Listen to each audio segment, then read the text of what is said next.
Saudi আন্তর্জাতিক কোরআন প্রতিযোগিতায় বাংলাদেশের নৌবাহিনীর সাফল্য। ট্রাম্পের সঙ্গে বন্ধুত্ব ফেরানোর চেষ্টায় মোদি। বিশ্ব সরকার সম্মেলনে অংশ নিতে দুবাই গেলেন প্রধান উপদেষ্টা। বডি শেমিং নিয়ে তিক্ত অভিজ্ঞতা জানালেন দিঘি। সিয়াম দিঘির রোমাঞ্চে মুগ্ধ দর্শক।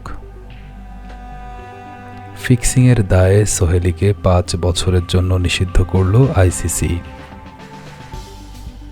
নিঃশব্দ ঘাতক সাবমেরিন শনাক্তের প্রযুক্তি আবিষ্কার করছে চীন। অধিকৃত ভূমি বিনিময়ে ইউক্রেনের প্রস্তাব প্রত্যাখ্যান করল রাশিয়া।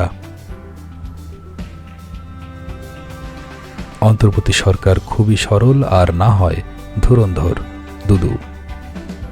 অন্তর্বর্তী সরকারের সময়ও মানবাধিকার লঙ্ঘন ঘটেছে। কর ভ্যাটের হার যুক্তিযুক্ত করা হলে দেশ সুন্দরভাবে চলবে, আহসান খান চৌধুরী।